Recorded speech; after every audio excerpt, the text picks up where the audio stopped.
Hey everybody, welcome back to Visual Novel Book Club, Season 10. Oh my god, it's ridiculous how long this thing's been going. I'm your pal slowbeef. With me, of course, my good friend Jim. Hey everybody. My good friend TurboC.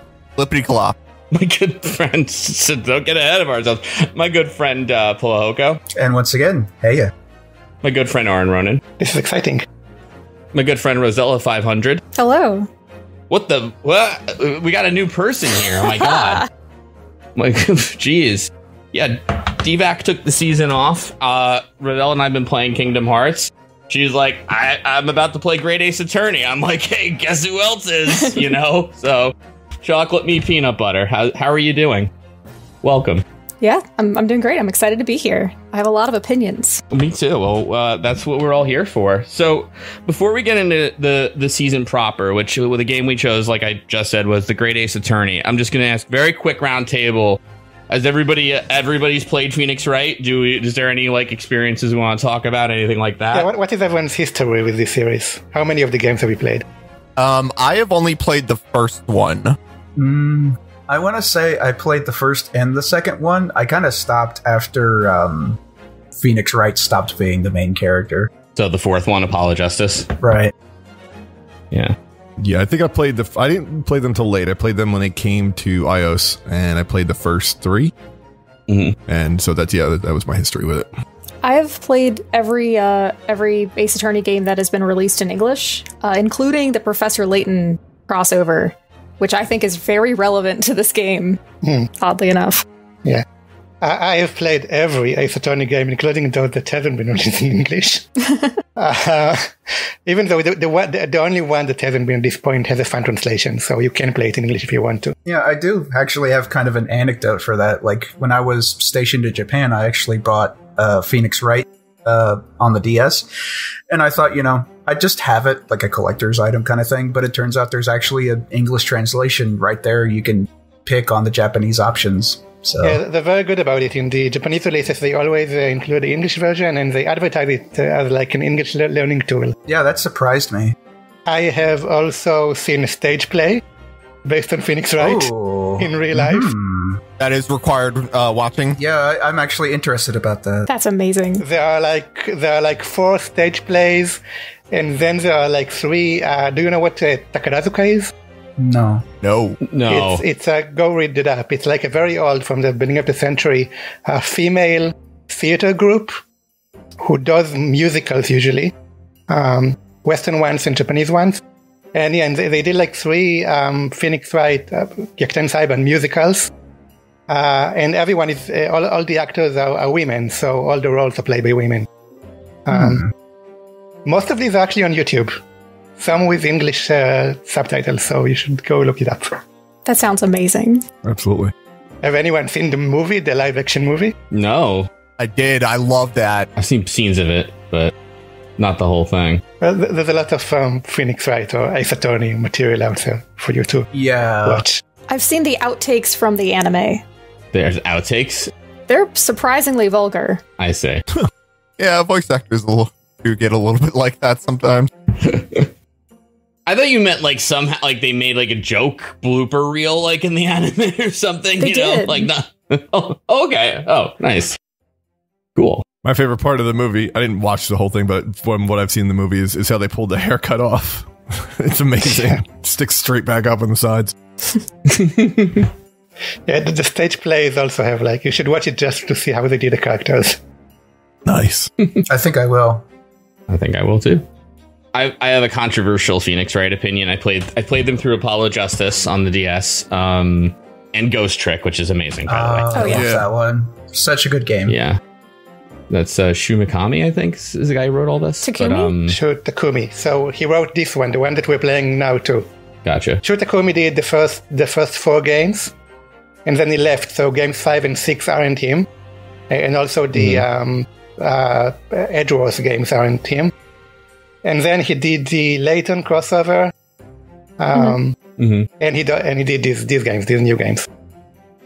Gotcha. Yeah, so this was the game that he made immediately after coming back from Professor Layton, and then went to the Great Ace Attorney. Yeah. Nice. Yep. Also, there's a good recent interview with him on Vice. It was just on when this game came out. Oh, cool. Nice. Well, what do you call it? So, with that, I mean, I knew there was a translation for Great Ace Attorney, but like, I was definitely happy to play it and stuff. And it's you end up learning a little bit about the Japanese version of Phoenix Wright, which what is it? God damn it, I always get this wrong. Gyakuten Saiban. Yeah, Gyakuten Saiban. Yes.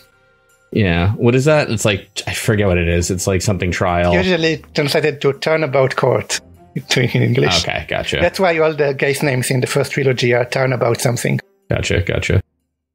Makes sense.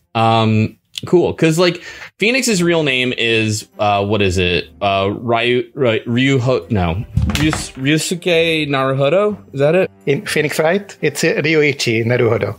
Ryuichi, yes. Naruhodo. I thought it was closer to this guy's name. Right. So one of the funny things to like lead into Ace Attorney too is like if the Gyakuten Saiban games take place like in Japan, like indisputably in Japan, yep. But the Phoenix Wright games are kind of in America, or like the joke is Japan. They fell into a trap, I think, because the first game you can easily like localize it to America, and then the further they went into the series, there was so much more stuff in them that like obviously takes place in Japan and not anywhere else. But they also established that it takes place in California, so they had to come up with creative solutions. I think that it makes it like such a more interesting, like they're two separate games almost in terms of story now. Yeah, that's my... I don't think you really get the same... So think about it. Are characters who are Japanese and characters who aren't the same characters? With all the baggage that comes with it. I mean, the different cultures. Phoenix Wright has like a multicultural cast, and Gyakuten Saiban has an all-Japanese cast. I mean, Maya loves burgers as opposed to sushi or whatever. Maybe it was an alternate universe. I like it. Well, I think that's what the translation team said, that they were just, because it was the first game was, they didn't have to pin it down. It was just Japanifornia. It had to be like this alternate universe place. And then they got stuck there. Yeah, well, they just said it was always just Los Angeles in English. Japanifornia is the term that the fandom created. It just became so much more ridiculous as the series went on, because suddenly we had Japanese villages around, and they still said it takes place in California. Yeah, I think they talked about how like it's an alternate history where like World War II went differently, and like the United States and Japan had better relations. So there were a lot more immigration into California, and so it became a much more blended melting pot of a society, I think was the like official story. But at least that's one of the localizers' headcanon or something. Wow, I'm learning a lot tonight. I want to know how that World War went. Yeah, well, it's also a universe where the American court system looks very much like the Japanese one. Right. And they really don't in real life. They brought a lot of culture over, what can you say? Yeah. Like they're doing this a lot faster than we are. Screw that, But yeah,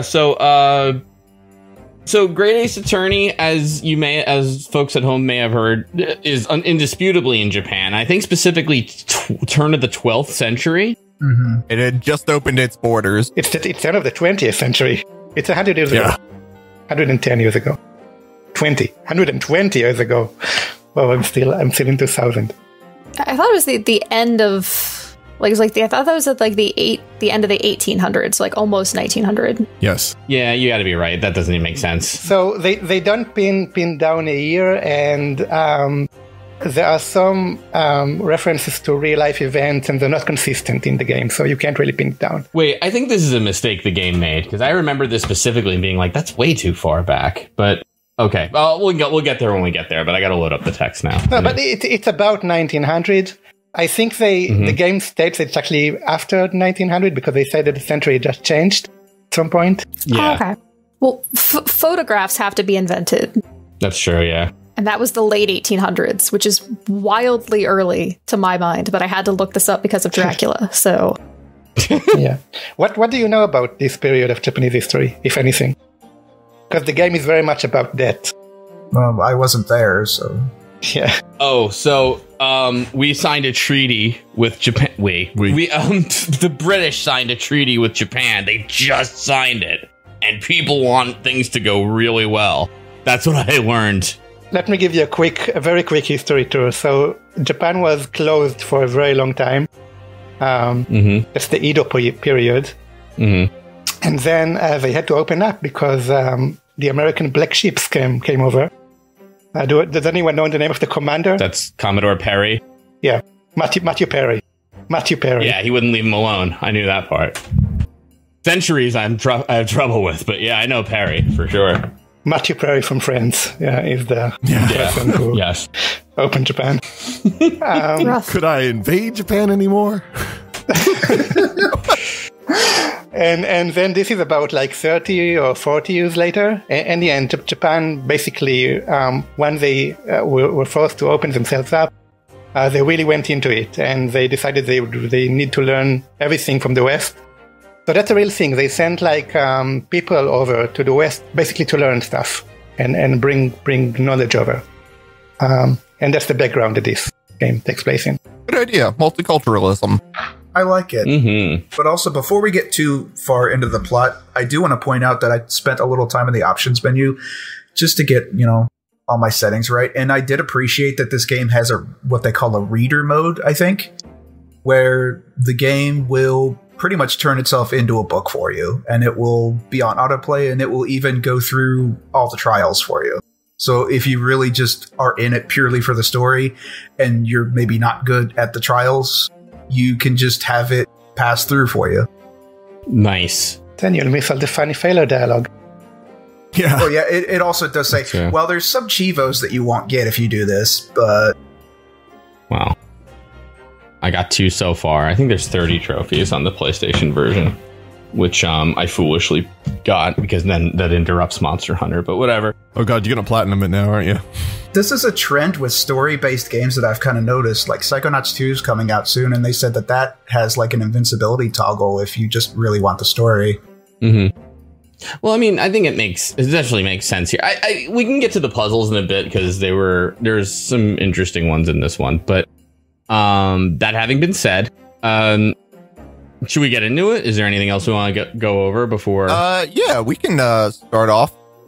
So I can give us the introduction before we get into the actual court scene. So we're greeted with a nice little animated segment where it talks about Japan opening up its borders.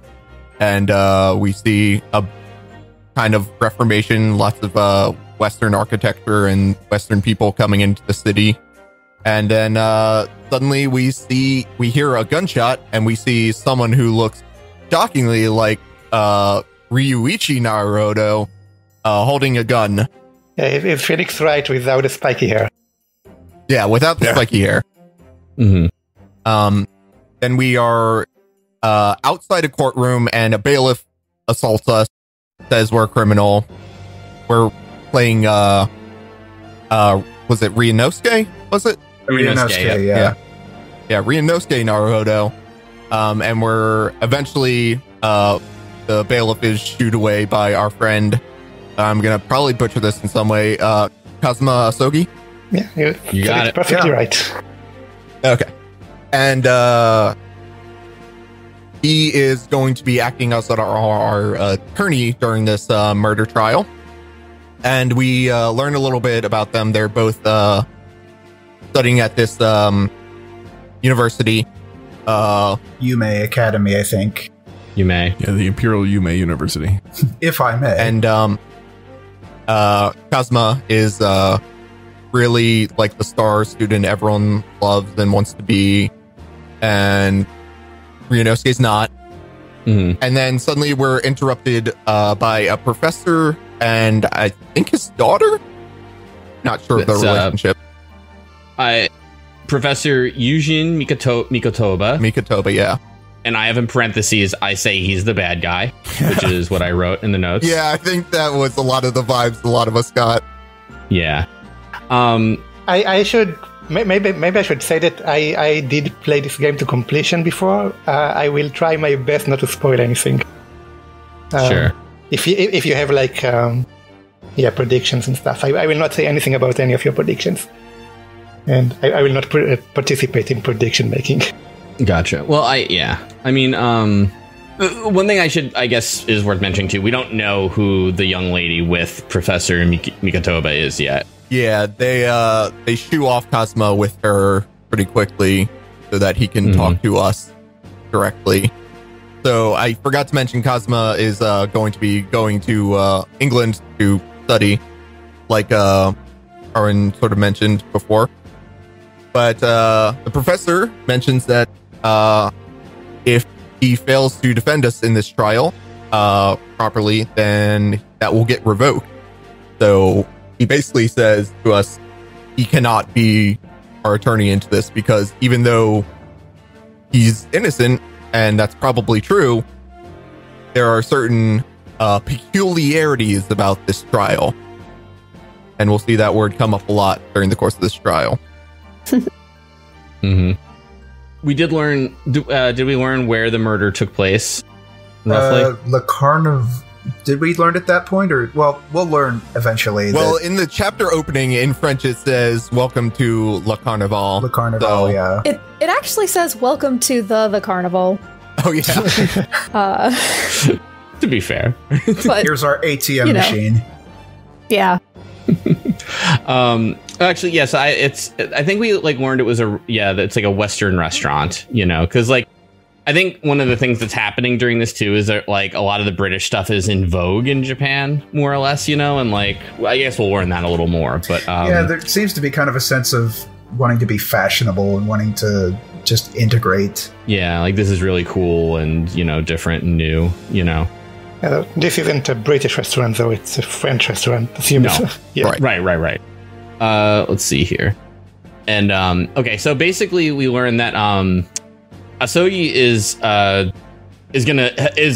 doing so well at university as a sort of wannabe law student, really, that he's gonna get a trip to study abroad in Great Britain, but before that, he's decided, of course, to help his friend through this whole the whole trial thing, the whole being pegged for a crime he didn't commit.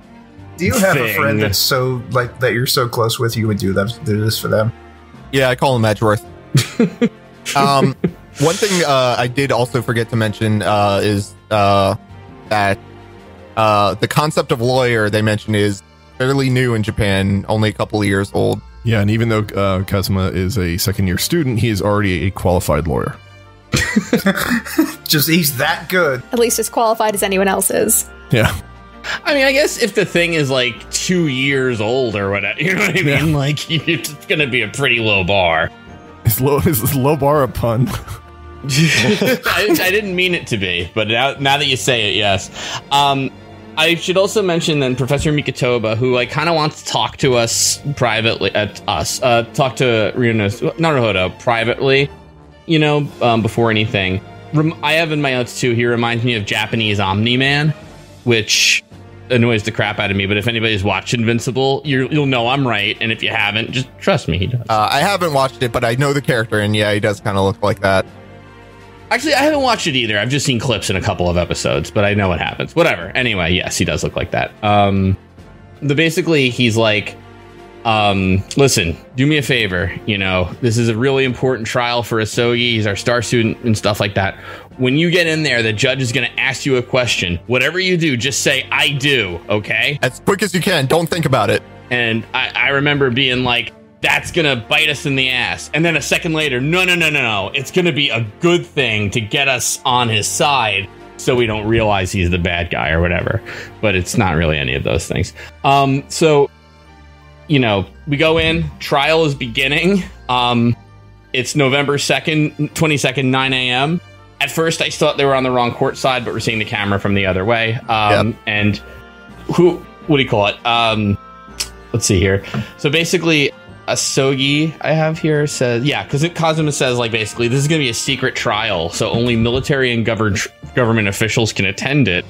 And then, holy shit, it's Payne, the kind of tutorial prosecutor from the Phoenix Wright games, but except it's not Payne, it's... Ouchie. It has always been Ouchie in Japanese, of course. It's supposed to be the same family. Pain is one of my favorite like translations of a Japanese name. Because Ouchie to Pain is really good. I just got that. Damn it.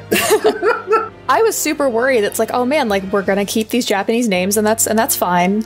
But I was really worried. It's like, man, I'm not gonna get any of the puns. This is gonna be terrible. And then Prosecutor Ouchie comes to the stand, and I'm like, you know what? Maybe this is gonna be okay.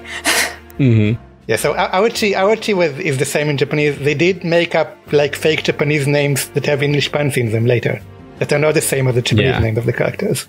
I was going pun crazy then, and because his full name is Takatsuchi Ouchie, and I was like trying to be like take two, but I think that's just a name. So, anyway, the judge then, or Your Excellency, I guess, you know, who looks kind of like the judge, I guess, but he's got like, it's almost like armor in a way. He looks younger too. Yeah. Yeah. He's different from like the other judges in the other games, because like in the first games, it's always like this kind of doddering old man that is just kind of dumb. But this guy seems to at least he's more competent. Yeah, he's sharp as hell. Like he absolutely. Whereas like the normal judge kind of will just agree with whoever said something last. Like he's like, no, this is my court, okay? Yeah. Yeah. 100%. I love him. Ouchie, I think, too, has, like, more of a personality than Payne did, you know? Like, he's still, like, sort of that foil tutorial prosecutor who gets stuff wrong and et cetera, but, like, he has a lot of really neat, funny stuff later that I liked a lot. Yeah. That we can get into, obviously, but... He's set up like a samurai bureaucrat from before the Japan opened. So, when Japan was closed, samurai basically became bureaucrats because it was peaceful times. And that's very much a parody of that. I really like how the setting of this sets up that it's very politically charged, this trial. It's, you know, the treaty is fresh on the paper, and this trial has come out where the victim is an Englishman, and they're wanting to keep the relations going, so they just want this trial to be over with. Just choose somebody. It doesn't really matter. Just get a conviction so they can report. That's actually one of my favorite things about it, because this is, I think, the first time in an Ace Attorney game where it actually makes sense that we need to figure out who did the murder, or otherwise we'll be found guilty. Because in some other games, like, you can very conclusively prove your client didn't do it, but if you can't catch the person who did, you'll still get guilty because you lose the trial. Yeah, I mean, it couldn't be you, but you're here, and we can't find who did it, so... Yeah, it's like, look, gotta arrest someone. Yeah, it's frustrating, like, toward the end, especially when you, like, kind of shown, you know, like, hey, wait a sec. So, yeah, total agreement there. That also kind of informs how Payne is in this. Like, he's still kind of like an asshole, and in the previous games, he was kind of an asshole for no reason. But here, it's like he's acting because he knows that this trial needs to just go smoothly for, like, the good of the country. He's kind of an asshole for different reasons, though, like, but in a different way than usual. Like, you know, he still does the, like, oh, this young, stupid attorney, blah, blah, blah kind of stuff. Things are changing so much. Yeah. But, no, so, I'm trying to see here. So, basically, the judge, or I guess I'll call him the judge for the remainder of this, but, asks, you know, who's going to be representing the defendant? And this, of course, is, you know, where you can say, I will, or I do, you know, meaning that I'll defend myself in court. And, I'll admit I didn't. I wish I had tried the other option where you can just wait, you know, but... Yeah, but I didn't, because I'm very boring. I'm pretty sure I did, and it's not very notable. It's just like, oh wait, no, this is my chance. I should do the thing. I see. Yeah, there's like a lot of but thou must kind of stuff in like the Ace Attorney games, but like usually they have like some kind of funny thing or whatever, but at any rate. The wrong choices are pretty funny. Basically, whenever you're not shown like the flashing star that says that you will be penalized if you get it wrong, then it won't matter what you choose, and usually the wrong answer will give some funny dialogue, so you should try it. Right. So, you know, obviously Cosmo, who I should mention, he's wearing like the same sort of like that, how do you describe it? That student outfit, like that, you know what I mean? Like that black like kind the of schoolboy outfit. Like, yeah, like the black slacks and shirt with like those buttons, you know. It's one of those like, once you see it, you're like, oh yeah, that, you know what I mean? Kind of. But but he's got a headband and a sword, and his headband is always like flowing in the wind, even though you're in a courtroom indoors and there should be no wind. It's very nice. It's messing me up because I have to like make new ways for me to remember these names because I'm never going to remember them otherwise. And I know that Cosmo is really cool and he's got a red headband, but that just makes me think of Ryu from Street Fighter. But I'm calling Ryunosuke Ryu, so I can't do that. So if we are like making predictions just early on, I think there's going to be a case where he has to take off that headband and reveal like some deep-seated scar underneath it. An exactly horizontal scar. It's a pretty thin head. Okay.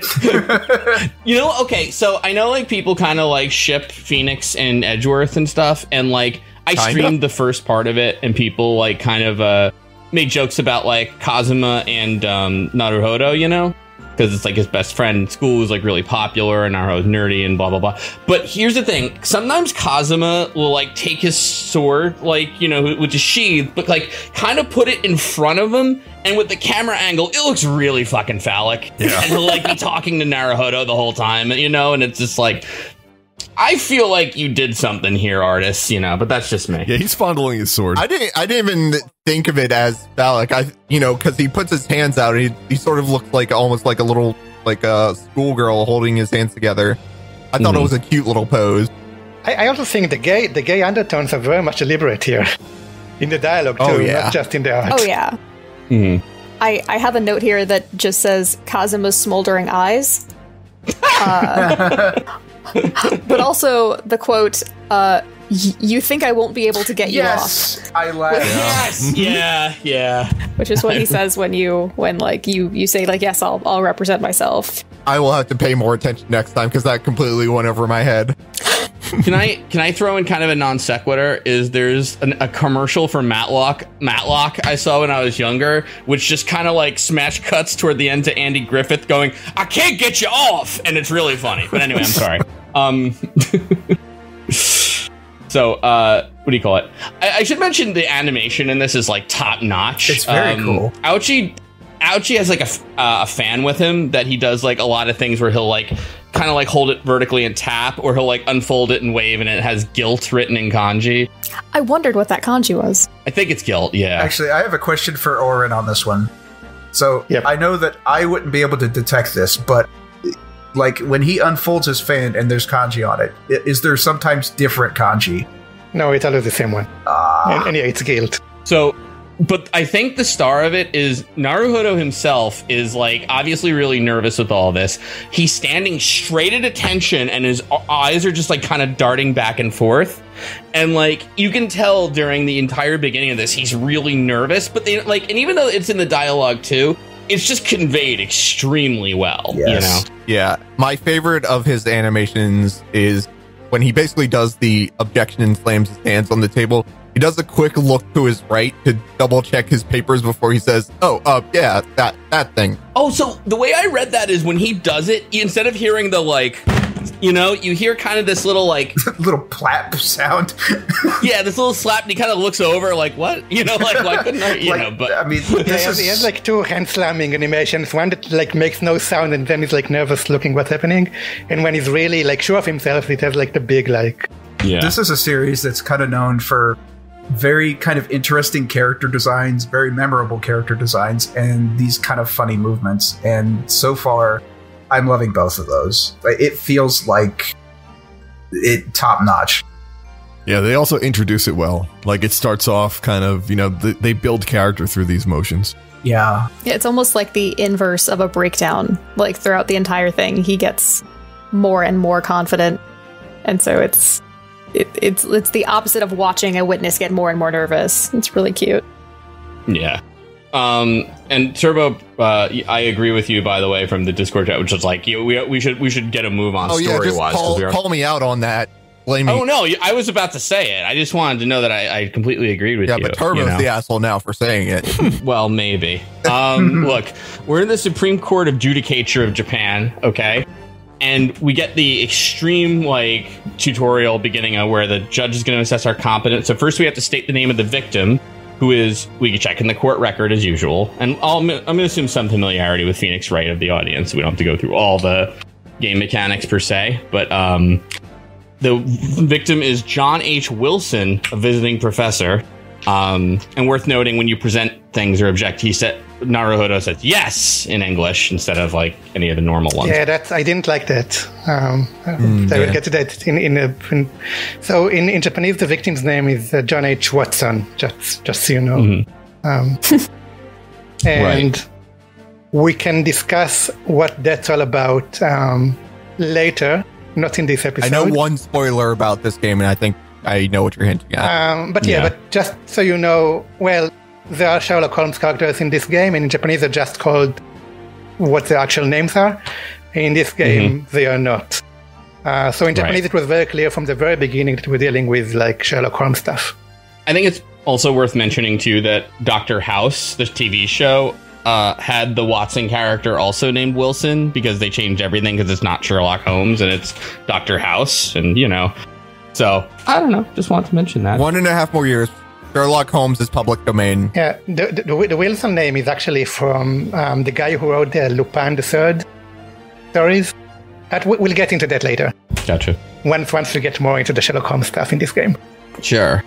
The court record says it's a single bullet, close range, no exit wound. Naruhodo has trouble reading the word hemorrhage, and Ouchie says, "Learn to read, you imbecile," which I really like. Imbecile is a pretty underused insult in mine. Whatever. So anyway, we have a photographic print. It's the first time Naruhodo's ever seen one, you know, that shows, I think it shows like the actual like gunshot wound on Wilson. Yeah, they slipped up with that sometimes, though. They call it a photographic print every time, but then later in the case they start using the word photograph, which I think they shouldn't have. In Japanese, it's funnier, I think. It's they use the kanji for the modern word for photograph in Japanese with shushin. And then they said that you should read it as hotogorahi, which is like a very ancient sounding like transliteration of the English word photography. Oh, photography, yeah. Yeah, and they keep that up every time. And I, when we were discussing the case, I learned 4 new words during this video game, which is interesting. This one I think I'd heard before, but I wrote it down, which is that basically, as we call our first witness, the awesome waiter, I wrote down Satoru Hosonaga, who works at Le Carnival. He works at an Occidental restaurant. Yeah, what is that? That is Western. Oh. It is the opposite of Oriental. Exactly. Oh. Huh. Actually, I'm saying exactly, but I hadn't realized that part. No, yeah, you're right. Yep. There are some mountain ranges, I think, where like there's an Occidental and an Oriental range. Ah, interesting. So, the waiter, who is like dressed like a waiter with a hand towel, is also occasionally coughing blood, you know? But he does it in a cool way. A genteel sort of thing. Sometimes he has like the little drip of blood, but I think that's later coming off his shit. But he has like a little hand towel he uses, whatever you call that thing that's draped over. Anyway, that's host Satoru Hosonaga. He says he heard the gunshot. He saw us holding the gun. And then we interrupt and say, we picked up a gun, but we didn't shoot it. And Ouchie objects to the interruption, and the judge warns us about penalties, of which this time, by the way, I should say, it does go back to the Phoenix Wright style of you get 5 chances as opposed to the bar from later games. So the waiter says there's no one else around the table, but there was no one else around, Watson, but we remembered a woman sitting across. And you can choose to interject or not. You do. And then Ouchie yells at him again. And Kazuma asks Hosonaga if he can be mistaken. And Hosonaga says no. And the waiter has a restaurant table sketch on the back of his business card to show where everything was sitting. And basically, they want to enter it in evidence. But Hosonaga seems like kind of put off by having to hand over the business card for some reason. He starts coughing worse. Yeah. And... Yep, and then Ouchie says this is basically the précis of the prosecution's case, which was word number 2, which is basically an abstract or a summary. But yeah, so basically at this point, and this is where like Phoenix Wright stuff like gets to me about. Like, I know this is like, you know, they marry Western courtroom drama with like Eastern animation tropes and things like that. But at this point, Naruhodo starts getting really nervous and just considering pleading guilty. But like, and now she says he'll be merciful because of the peculiarities around the case. And one thing I should have mentioned too, he's also nervous because basically, if they lose this case, Mikotoba is like, hey, we can't let him go to England, you know, and he knows he really wants to go. So, we can't let Cosmo go to England. Anyway. Well, that's avoided by Cosmo not being the actual defense attorney. He's just assisting. Right. Yeah. Ryusuke, but also later on, Cosmo says, I'm not going to go if I lose this. So it doesn't make a difference anyway. Right. So yeah, let's see here. You know, Cosmo says, fuck that. He pleads not guilty for Naruhodo, basically, and invites the prosecution to bring in the... Ouchie's like, you know, this guy's an unsworn witness. Imagine if we bring in the sworn one. And he's like, nah, screw that. Bring all your sworn witnesses in. So Ouchie says, quote, you know, many call me a saint, but I can be a devil when I want to be, which is, all right, I'm down with that quote. So they call their next witnesses. And I would have thought we would have cross-examined Hosonaga at this point, but instead, which I hadn't realized they do in other games in the series, but we actually are cross-examining two people at once. Anybody want to introduce them? Yeah, we've got, my messes up. I haven't gotten them. Yeah. Yasunosa is an army sergeant for Japan. And then he was sitting in the restaurant with an older guy who's Curio. I assume Curio he's an antiques dealer, so it's a pun. Korakuda. It's collector, Curio collector. Oh, there you go. Korakuda. So, yep, he's an antiques dealer who apparently frequents this restaurant, allegedly to find customers there. Yeah, and these are new names for these characters. They are not called that in Japanese. Neither of them. Are they puns at all in Japanese, or are they just like names? Yes, they're completely different puns. I won't even try to explain. I imagine it's something that can't really translate. I bet it translates perfectly. Go right at. Yeah, you just put it in Google Translate. It's easy. Yeah. So it's yes sir, no sir, and Curio collector. So it's pretty obvious play. Right.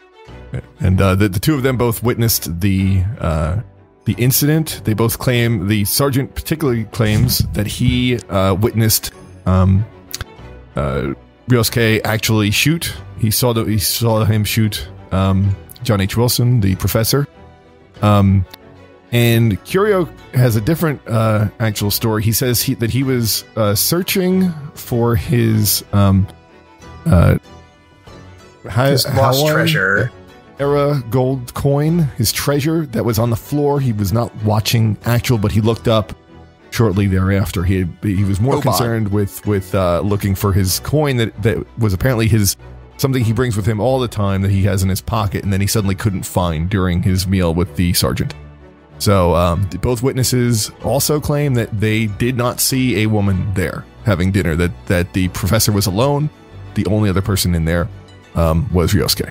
What do you call it? Nosa's great. He describes everything in military terms, and just very occasionally there's this odd sound effect that, like, you know, you're kind of like I don't know about anyone else, and it's just like, it was this like odd sort of like, it's a baby sound basically, but it's like one of those like ones that you're kind of like, is that the game or something around me? Yeah, it's like the first time I heard it, it almost passed over. It's like, what? It's like a wah. It's like wah. Naruhodo like almost immediately comments about it. So. Right, I wasn't sure it was in the game until then. Yeah, I mean, it took the game doing that to make it real, to make me realize, oh, that's not just me, it's the game. Yeah. So let me do a little like localization commentary here.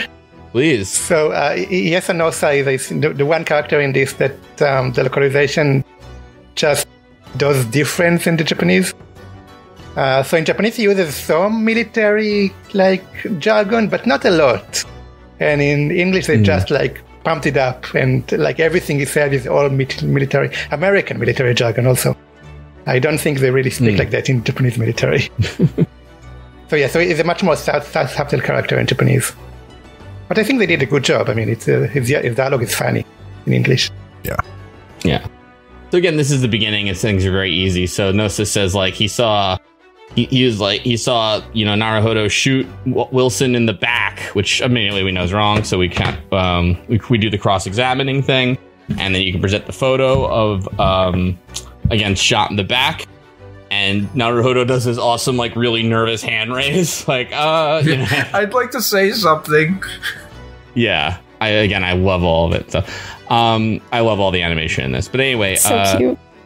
There's a baby then that climbs on Nosa's back once he's gone, like, climbs up from behind him, and he kind of, like, pushes it down behind him again, and then explains that that's his son that he has to take care of. Ida, as in Ida Nosa. Get it? And let's see here. He's the infantry. I should also mention this earns you the PlayStation trophy. Inconsistency seer. Fuck off. And the baby's got a pinwheel, which is very cute. So anyway, they're like, okay, as they do in Phoenix Wright. I'll amend my testimony. We did see you pointing the gun, and we swear that the Englishman's alone. And Naruhodo was like, no, there was somebody else there. I swear, So there's a new photo that they bring, which is they show like there's a place setting with steak with like big bite, cartoonish bite chomps out of it. Did you notice that at that point, the steak? Oh yeah, I noticed, but it didn't really like click as something was wrong for some. You know what I mean? Yeah, you're just like, oh, it's just cartoony. Yeah. Yeah. Yep. Yeah. Like it wasn't relevant, But let's see here. Okay, so let's see. Basically pressing on some testimony, I think at this point reveals that like we also get that Wilson had gone to the dentist that day, and that's why they had like a late luncheon. And we get this medical report card from the dentist's office from the Hota Clinic, which I think is a reference to the Western the Hottie Clinic in the Phoenix Wright games, which is one of those less said about the better kind of things. And specifically, there's instructions from the dentist, which says that he is allowed no food or drink except water for 3 hours post-surgery. Right, because he's had a tooth extraction and he's had laughing gas, which is like the latest kind of anesthesia from Western medicine, et cetera, et cetera. Yep. So then the logic there is that, well, if he couldn't have food or drink, then he couldn't be eating that steak. Right. This is also very summarized. So you can imagine this with a lot of yes and, things like that. But, and, Cosmo helping out and all that. So anyway, we discern the steak must have been eaten by a third party. Cosmo threatens if the verdict is reached now, they will vigorously pursue a retrial, which everyone realizes is just going to look really bad politically and just in general. So, and I mean, again, the judge, to be fair, is like, I want a fair trial here. Like, I do want this over quickly, but we have to get all the evidence and stuff. We have to make sure we're doing the right thing, So anyway, Cosmo threatens charging the witnesses with perjury, making them complicit in the killing, which then they're all like, oh, wait a minute here. I didn't say anything about that. Did I mention? Which is wild, because perjury has never actually been a crime before in any of the other games. So if Cosmo has the power to make perjury a real crime, I am incredibly impressed. In fact, this technically may be the first time in Japanese history in this game that perjury is a thing as well. You might have invented the concept. I know, right there and then. Wow. So basically, Nosa mentions a tactical meeting, and Correcta mentioned specifically being told not to mention the woman, and they're like, whoa, what are you talking about? You were specifically told not to. Ouchie, to his credit, genuinely seems like he doesn't know what the hell anyone's talking about with this. Yeah, like he's actually kind of pissed off too. It's like, wait a minute, you what? No. Yeah, and then what's pretty interesting about this is that we have to figure out, well, who would have instructed these witnesses not to do that? The government, the military, the police, which is my first part of like, how the hell am I supposed to know that? But if you look at the back of the waiter's business card, Satoru, which if you think about it, is a little weird that a waiter has a business card in the first place, which didn't occur to me till right now. But it turns out Hosonaga is actually a police detective.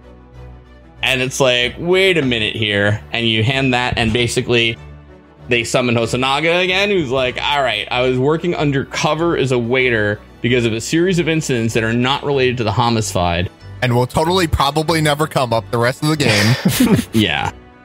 So basically he got orders that to not mention the English woman who was there with Wilson. And he had orders to remove her and said it was in everyone's best interest to not pursue thinking she's the killer. And this is basically to avoid an international incident, because it's like, an Englishman was killed over in Japan, and then it's like, oh, and by the way, an English woman killed her, obvious, you know what I mean? Yeah, so, that wouldn't go over very well. And Kazuma thinks, wait, I think I might know who this might be. There was an exchange student from England working in a lab at Yuma University named Miss Giselle Brett, and the judge orders the inspector to bring her, and that's the end of part 1 of 3. Specifically working under John Wilson's lab. Yeah. Right. Also, that's a double Sherlock Holmes pun. A Giselle bullet was the bullet that struck Watson that had him retire from the military, and Jeremy Brett was one of the most famous Sherlock Holmes actors. Huh. I was wondering, because I spent a lot of time trying to make that into a pun. I'm like, same. If I torture this really hard, it kind of is like jailbird with it. I spent too much time on it. You did better than me. I was like, jail bait? But they wouldn't do that in this game, you know, so. I do want to point out that if you fail to correctly identify Hosonaga as the person that told them not to speak about it, there are some very good lines, including saying that the prosecutor makes me wince in pain. To reference the original name of the prosecutor in Phoenix Wright in English. And some excellent innuendo with, I can find other ways to make you keep your mouth shut, from Cosmo. So, highly worth doing that. So we retire to the defendant's chambers while they summon Miss Brett. And Cosmo is like, it's almost unbelievable, like, looking at you in there, ... Which I guess we're supposed to take to mean he means, like, you were a great lawyer, you know? You're just doing awesome. I love the way you law. And, meaning he's surprised Naruhodo was so good at this. And basically, they review what happened with Mikitoba when Mikitoba and the unnamed woman arrive. And this is where Kazuma says, like, yeah, I'm not going to study abroad anymore if I can't help Ryunosuke. So Ms. Mikitoba says he has a personal connection to the case, that he's the one who invited Wilson to the university. And then that the mysterious woman who, you know, we've said is basically his daughter, wishes Cosmo luck. And you know what's messed up too, and this is another kind of Phoenix Wright-ish sort of thing, is like, Ryunosuke is like, Naruhodo is like really concerned that like his friend's not going to be able to go to Great Britain. And it's like, you know, dude, you're facing a murder charge here. You know, like, I mean, it would suck that your friend can't study abroad, but whatever, I guess. They kind of give it a little more gravity than that, though. Like, he's seeing it as, well, I'm going to get convicted for murder. And also my best friend's dream is going to be shattered forever. But it's not just that he can't go. It's like, also, this is your last chance, and if they revoke your permission to do this now, they'll never let you out of the country because we don't actually... It's really, really hard to get this. So it's not just that he can't go right now and I'll have to reapply next year. Also at stake, capital punishment. I'm just saying. But no, you're right. It is like a once in a lifetime opportunity that will be squandered. Come to think of it, for this time period, what would the punishment be for murder? I think they'd kill him. Probably, yeah. And we have it now, you know. I mean, I don't know that things are much more metropolitan. Japan has capital punishment right now, so they probably had it at the beginning of the 20th century. So Aochi tries to guilt trip us about the treaty, but Kazuma says, like, if our relationship with Britain was so fragile, it's not worth the ink it was written on. And this trial with its secrets and bungling is a mockery of justice regardless. So D-snap to Aochi there. So anyway, Giselle Brett's called to the stand, and I wrote, she is awesome, and Aochi loves her, and the judge wants to bring her tea. And I really like, because she's like this sort of stately, like, British woman. You can't see her eyes, and she has this, like, you know those party masks? Yeah. But it's black, which, like, makes her look kind of, like, mysterious. But she has this big fucking hat with a full-size swan on it. And it owns. I love her. Apparently, as we learn later, a live swan, because it spreads its wings when she gets upset. Did you notice the mask smiles when she smiles? Yes, her eyes I wanted to say Yeah. This is part of why I really like this series, because she's supposed to be presenting this very kind of elegant, stately kind of personality attitude, and everyone's kind of sucking up to her. But then she does these cartoony things, like the mask smiles, or she like holds it out in front of her so it looks like she's got googly eyes. That's a really neat effect with the perspective. I really like that. Yeah, it's really well done. So it is kind of funny here that like everyone keeps saying like, oh, English people don't do anything without tea or do a bunch of things. And Naruhodo's just like, I'm not sure that's true. And they do this a couple times. Yeah. One thing that I really liked is I like that it's bringing in the multicultural kind of theme to it, because she's on the witness stand and they ask her a question and she responds with indecipherable gibberish. It's like cursive, but you can't read it. Yeah. And then everyone, oh shit, she doesn't speak Japanese. So they have to get the waiter in to translate for her, and they kind of do that for a little bit. And I thought that was just really neat, besides the fact that everyone's kind of sucking up to her and being like, oh, this must be the beautiful woman from Great Britain, so elegant and beautiful. And I just love that. I love that kind of difference going on. And actually, that was like a really nice solution for the localization, because in Japanese, she does start with that cursive font when she speaks English and no one can understand her. But then later she actually starts speaking Japanese. We'll get to that. But occasionally she says like one or two English words, which in Japanese version are just like written in the English font. But here they kept the cursive font to like show the player when she speaks English and when she speaks Japanese. It was really nice. Yeah. Yeah, really well done. Also, she has a very good like interrupting thing where you just shut up. Yeah.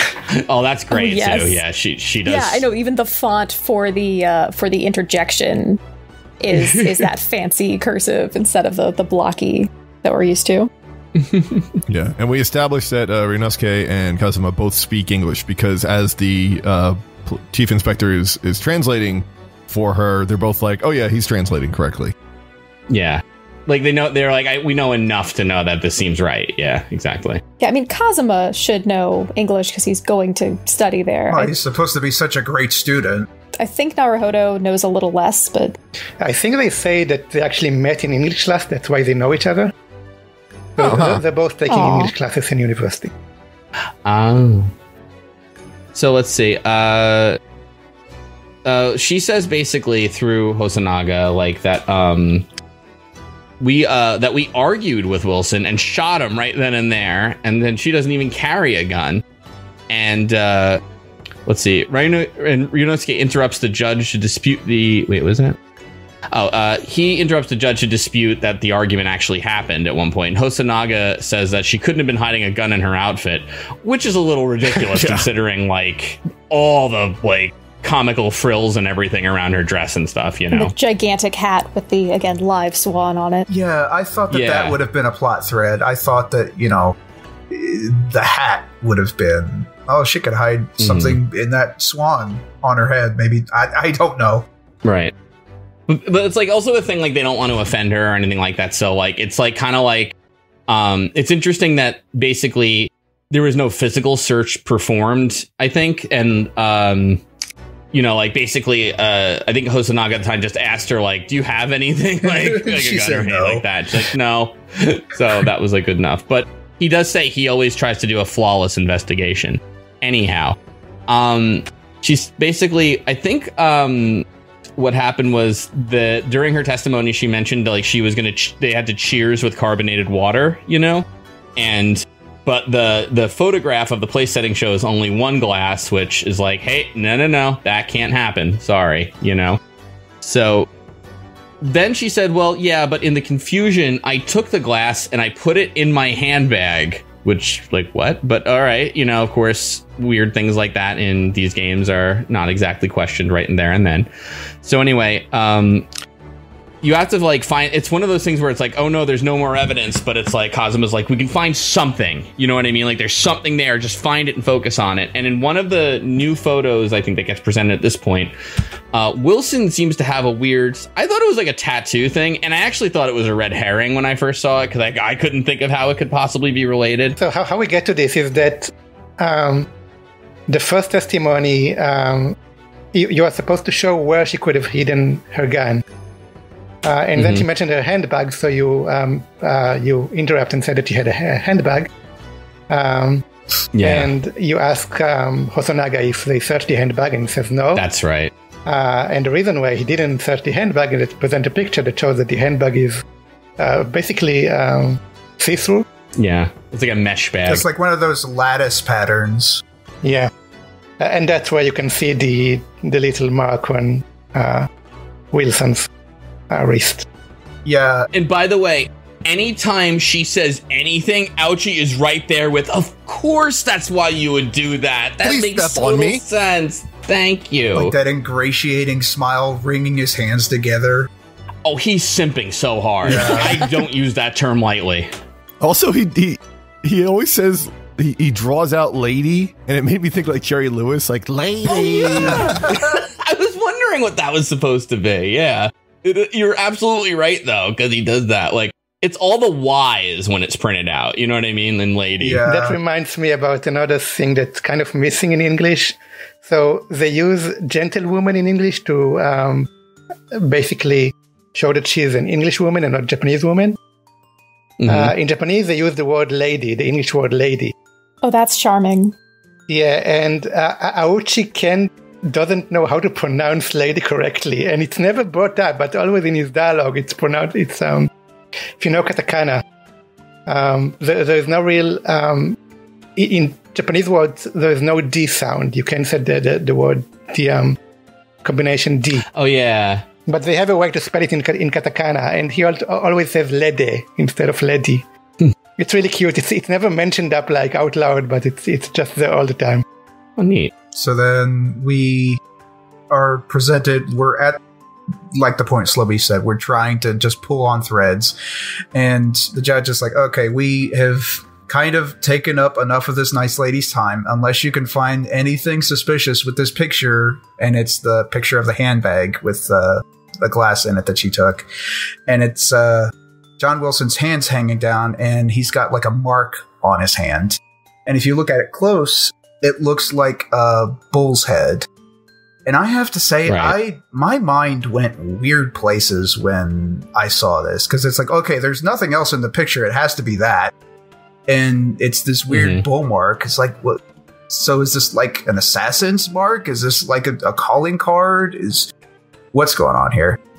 I thought it was going to be some secret club thing, but I thought we'd learn about it later, and then like some secret organization. Yeah, but like stonecutters or something. Yeah, later they're just like, where have I seen that before? And you have to look through a bunch of pictures until I had an aha moment of, oh shit, the plate. Yeah, it's the insignia on the plate that the steak was served on. It was served piping hot, and that bull mark was burned into his wrist. Yeah, I have the joy of playing this game with a friend of mine, Slyonin, and we did a kind of sort of combination layup assist.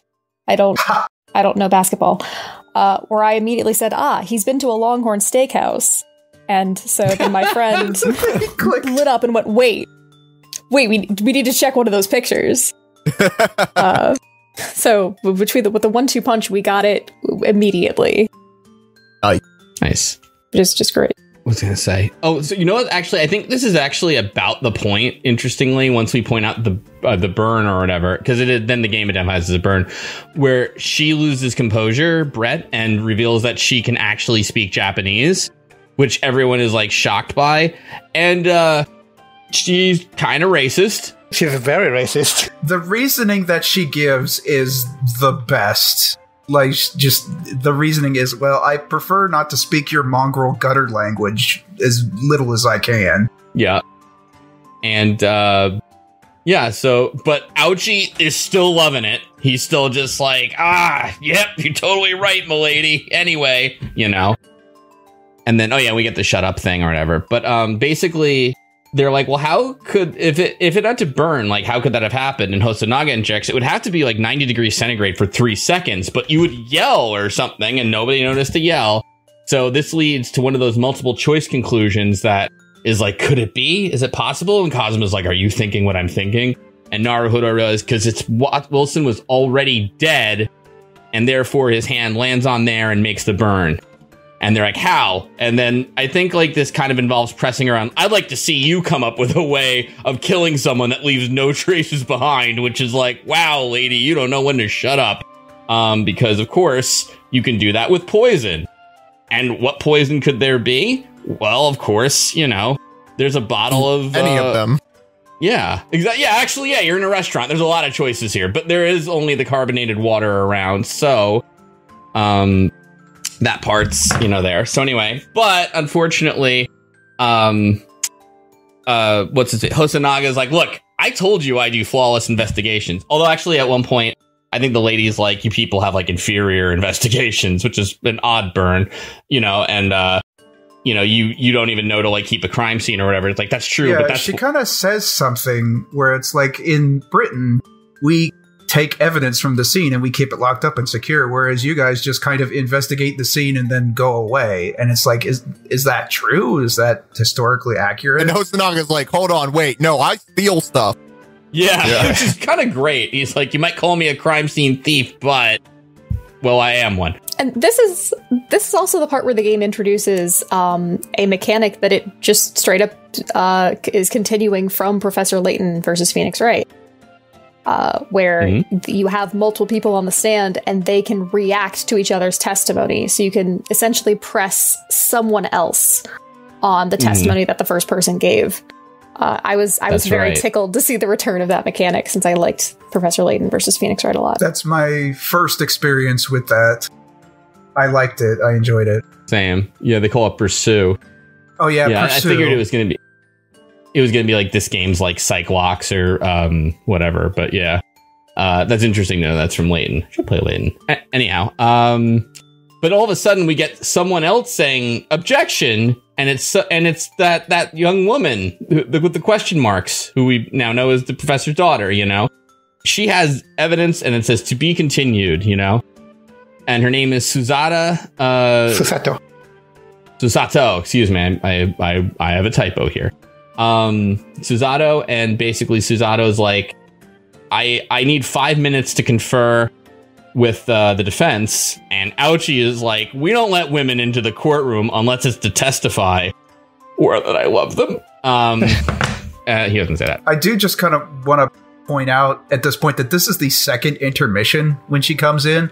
So this first case, like usually it's the easy tutorial case. This is something more substantial. Like this feels like a bona fide chapter. It's still like one trial long, like a tutorial, but yeah, it's in 3 parts, which is long for a Phoenix Wright tutorial, or at least the ones I've seen, It's typically like it's one witness, and this is like multiple, Usually like you're just doing the killer, like Frank saw it or whatever, Also, you usually don't know, or you usually do know who did it. It Columbos you at the start. And this time, it's usually pretty obvious. You just know it wasn't you, at least at the beginning. Yeah, I mean, to Ouchie's perspective, this does seem like an open and shut case. Yeah. It just kind of helps that they want to close it quickly anyway. Yeah, and we may not have mentioned it before, but there's a classic trope of the reason why Ryunosuke doesn't know who killed is because all he does, he's getting up to leave. He looks down, there's a gun. He picks up the gun because he's going to give it back to Professor Wilson. Like, oh, you dropped your gun. You dropped your gun. And so he's holding a gun when the gunshot goes off. I did actually look at it. I looked at it in the opening cutscene again, and he's holding it with his finger on the trigger too. He's ready. Just make sure to get your prints all over it. Maybe he's not familiar with guns. Yeah, it's probably the first time he ever held a gun. What do you call it? So I learned 2 new words here because the judge allows it, and Susato gives us a report that in English that the woman had been working on researching, but it turns out, but she wrote like some summary of it for us, and she's looking at curare, a poison endemic to South America, usually used in blow darts and things like that. Again, a real thing. Oh, that's real? Yeah, I looked it up in Wikipedia. It's like strangely accurately depicts it in the game. Everything that the game says it does, it really does. Oh, wow. Wow, I thought this was a Strike 9 situation. Yeah. Nope. Nice. That's those poison frogs. Don't touch them. But actually, I guess it's okay to touch. No, it's not. Don't touch poison frogs. Anyway, don't use Visual Novel Book Club for anything, by the way, outside of visual novels in terms of... We are not medical professionals. Right. This is not legal advice either. Contact your doctor if symptoms continue. Yeah. And Ouchie, when we're talking about this, Ouchie kind of brings it up as trumpery, which is a bit loaded a term now, but which are attractive articles of little or no use. Anyhow, that's my learning session. So thank you for that perspicacity lesson, greatest attorney. Anyhow, where was I? Good one. Okay, basically, when we bring up curare as a possible poison that basically Hosanaga's tests wouldn't have picked up because it's not a toxin that's anywhere in Japan, you know, Aochi thinks is ridiculous, and Brett's disdain for Japan comes up, and this goes on for a bit until finally Brett's like, all right, enough. Takes out a glass. Hosonaga, who still has the bottle, of course, pours it for her, and she drinks it. And it's, again, one of those dramatic, but how could she have done it? And if you read the report, it says that it's basically an arrow kind of poison that has to be injected into a wound. So then we say aha, of course you were okay drinking it because you can ingest the poison. It just can't enter a wound, to which, of course, Brett says, aha, well then, how did Wilson get poisoned by it? Because, of course, he had a tooth extracted, which is how the poison entered his bloodstream and killed him. And they go into it's a very gruesome death because you're basically paralyzed, but like aware and alive, and you suffocate. Yeah, it paralyzes your lungs. It's supposed to cause instant paralysis, and it gets so bad that it just paralyzes all of your other stuff. Mm-hmm. Yeah, and like that's, again, as Oren said, that's literally how it does kill you. And one of the things they found out with testing it is that you can keep someone alive and they can recover if you just artificially get their lungs pumping. Mm-hmm.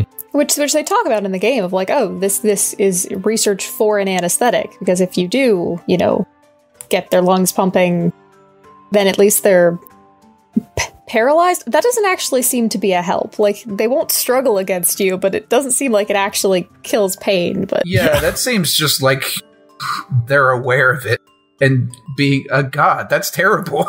Yeah, that seems more like torture. Yeah, you just won't scream or move. Yeah, it's not really anesthesia. Poor Dr. Wilson just had his tooth extracted earlier today, which probably also hurt. You come out of surgery and he's like, well, no, I felt everything. And they're like, well, you didn't move or say anything. Yeah, at this point, it's your fault. Yeah. Curare, you may be interested to know, is a historical prototype of non-depolarization neuromuscular blockers. Meaning that, like, this was basically like an old way of doing Botox-like stuff, you know? Not for, like, hell am I trying to say here? Not for like Botox, like dermatology things, but to like as a muscle relaxant and things like that. But it's kind of like they don't use it anymore because it's fucking dangerous. Yeah. So, we're okay. But like I said, no medical advice here in Visual Novel Book Club, please. Go ahead, use it. What do we care? I should mention, by the way, that when she drinks the glass and she's interrupting with "shut up," Naruhodo feels an animalistic desire to break down the contradiction, and during this sequence instead of yes, he does the classic objection with his his finger pointed out, you know, and she does that cool depth trick of like pushing her mask forward toward the camera so her eyes look really big, and he does take that when he shows her the dental record for how they could have done. So he's becoming, you know, a lawyer. Yeah, this feels like a continuation of the whole like the reverse breakdown, except instead of a breakdown, he gets his big animation into actually giving a real objection. I cheered. Yeah, exactly. And he starts doing the like, well, actually I did the wrong one now, but the desk slam and everything, you know. I hope that comes through on the audio. Yeah, that came through. If not, you've got some work to do, but no, I'm just kidding. So let's see here. And basically, like, Cosmo tells him, like, is there anything else you remember? And he remembers a blood stain on the steak plate. But which Hosanaga's like, well, I've still got it here. And Brett seems flustered, but he brings it out, and there is no blood stain. So what the heck is going on here? It was at this point that I was like, okay, I get it. I think that's enough twists. Thank you. Mm-hmm. Even Cosmo at this point is like, look, I got nothing for you. If you think that's enough twists, then you won't like the rest of the game. It's going to be much more convoluted than this. That's Phoenix Wright. I mean, it's like the trial goes on, and there's always somebody like going, and then. Yeah. Yep, that's Phoenix Wright. Yes. Yeah, it's Western courtroom drama. The police inspector says, you know, I have the lady's plate and that other guy's plate. And then we bring out the lady's plate, and there's no blood stain. And then the game continues from there. Also, we skipped over one part, which is that she destroys the evidence. Once we established that was a cool part. that the water easily could have had the poison in it, she just drops it and is like, "Oops, sorry." Guess you can't test it. We haven't made a law for destroying evidence yet. Right, and she's like, oh, and then you got that beautiful carpet, which is soaking up that water, so don't even bother trying to, like, gather it up. And, which is a gift from the West, again. So, yeah, so it's like, oh, man, we're screwed. But, let's see here. So we do the whole steak plate dance, but there's nothing. You have to examine the steak, and I was not expecting this, but if you look up the steak, there's a coin under there, a big, long coin, known as a koban from the Hoe era, specifically, which I'm like, wait, where are we going with this one? Because I was kind of with you, Great Ace Attorney, till now. But all right. So now we have all 4 people on the stand. That is Brett Hosunaga, Nosa, and his kid, I guess 5, and Correcta. And they're all standing there now. And basically, Correcta is like shocked when he sees the coin, and he has a little tanto with him, like one of those little tiny swords, and it flies out and lands in Nosa's boot. And they don't make too much more of that; it just does. So, at any rate, I mean, we bring them back to the stand because we figure out that his coin. That's why he's been talking about anyway. That one. Can I tell you about my favorite line in Japanese that I wrote down to see how they would translate into English? I wish you wouldn't. No, I'm kidding. Please do. So when they look under the steak and find the coin, in English they said, so Kazuma says, I've heard of pearls before swine, but I've never heard of bullion in bullion. Yeah. Okay. In Japanese it says, I've heard of neko nikoban, but I haven't heard of niku nikoban. So neko nikoban is the coin. Neko nikoban, neko is a cat. Neko nikoban is basically the same as pearls before swine. It's the same phrase. It's giving a koban to a cat. I see. And then you change neko to niku, which is meat. So I've heard of neko nikoban, but I haven't heard of koban in meat, niku nikoban, which is a really clever wordplay. Yeah. And it's really clever wordplay in English too, even though it doesn't really make sense once you read what he says again. Yeah, like the bouillon, like, is broth, so it's meat related, but it's not exactly meat. And also, pearls before swine matches Japanese, but doesn't really fit the pattern of bouillon in bouillon. Yeah. Yeah, pearls before swine is just an idiom. Yeah. I mean, it's They clever tried. given what they had, but So basically, it's obvious somebody stole the koban and hid it under a steak. And this is where I got tripped up, because they were like, well, it's obvious who it is. And you get it after the fact, but like, it could only really be Nosa because he was sitting with Correcta, so obviously that's what's going on here. He was also the other guy who ordered the steak. Yes.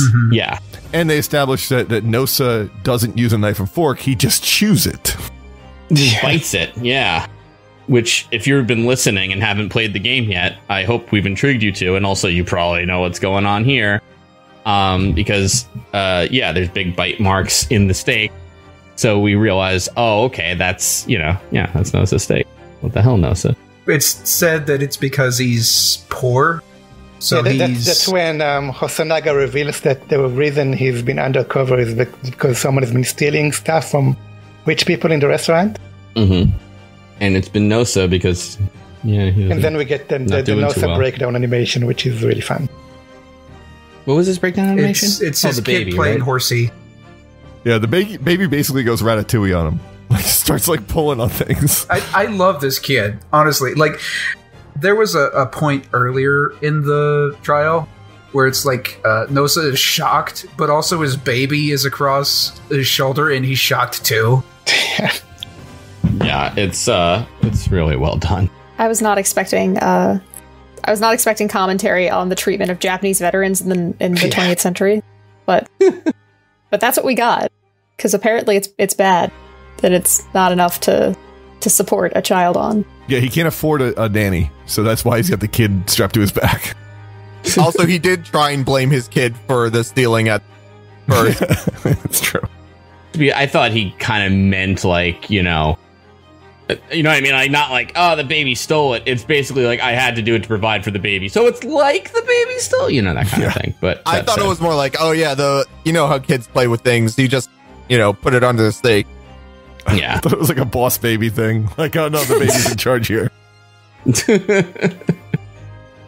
Tim, if you'd seen Boss Baby, you'll know, in fact, that canonically it's in his brother Tim's head. Anyway, so, okay, so, yeah, we've realized that somehow the stake has been switched by Noza. So it's like, Hosonaga, do you have the other plate? He says, I certainly do. And there indeed is a bloodstain.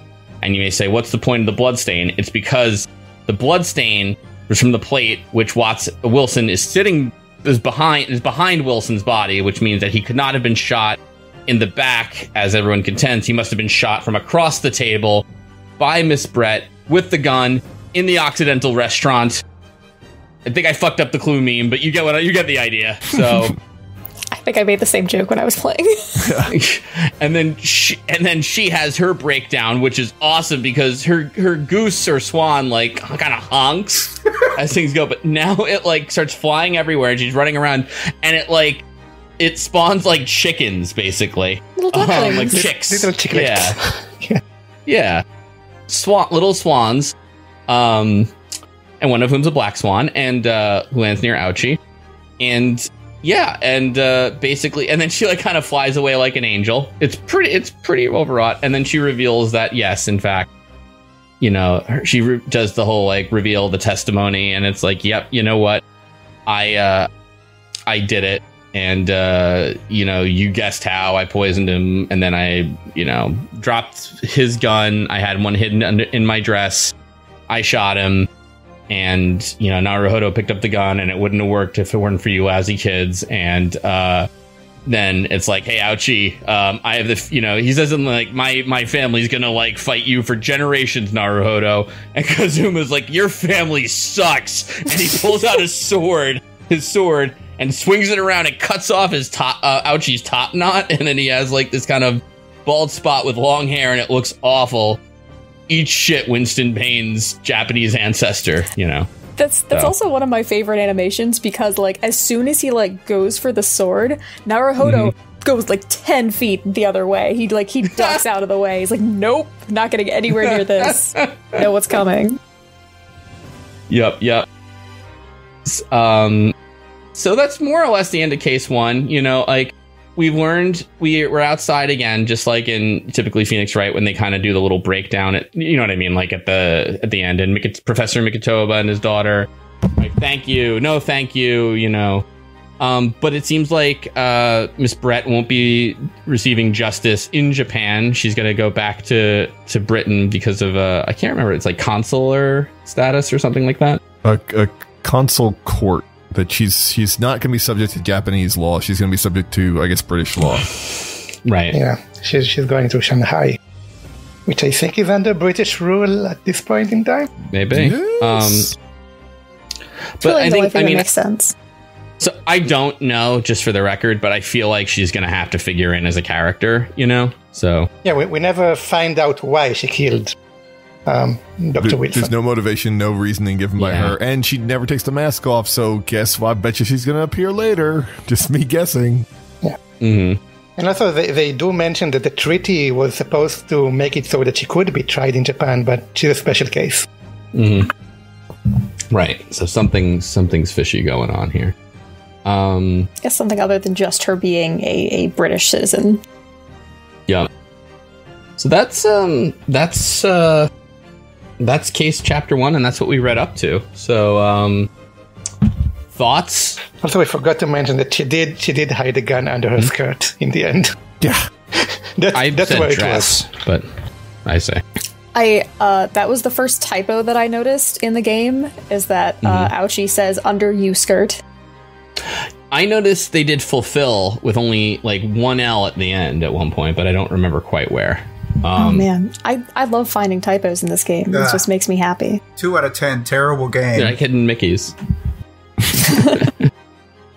But yeah, no. So far so good. It hit all the notes. I don't know if we've played the new Cornered or not. You know, I don't think we did, but there was one song like toward the end that sounded like maybe it could have been.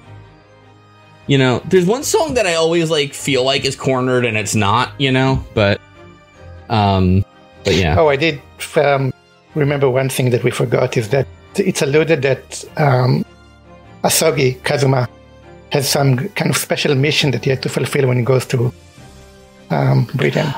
Oh yeah, that's right. You're right. And he wants to ask Naruhodo for a favor related to it. That's right. Oh right, and it does this thing where it's like, and little did I know, and I swear I'm like, don't say that was the last time I would ever speak to him because I'm going to be so mad. And it doesn't. It just says. I actually don't even remember what the follow-up to that sentence is. I don't know. It would change my fate or something like that. They're writing up Kazuma to be like this really cool, flawless character. So I'm here at the first chapter. I'm like, okay, he's going to die, or he's going to turn into the bad guy, or something's going to happen. So I have a theory here, because aside from the fact that he's got all the sexual tension of Edgeworth, he does some of the same animations too. Like he does the little like 2-finger forehead tap when you've messed up. He's not as smug about it though. He's not as smug. He's very charming. But like I feel like he's going to end up as a prosecutor, and we're gonna have to face him. Right? Maybe he's like Edgeworth's ancestor. Yeah, so he has this, like, you know, Naruhodo has the same animations as, well, Naruhodo. But yeah, he's got the same animations as Edgeworth. And there's also a weird thing I noticed where Hosonaga, when he talks about justice, does the same sort of pose that Fulbright does, who is the detective in Ace Attorney 5. Who also talks about justice a lot, and I don't know if that's a callback to the character or like a cultural reference that I'm not getting. Is that like when he kind of puts his fist out? Yeah. Yeah. I feel like I've seen that somewhere, you know? Like that's kind of like a thing, but maybe that could be just, I don't know.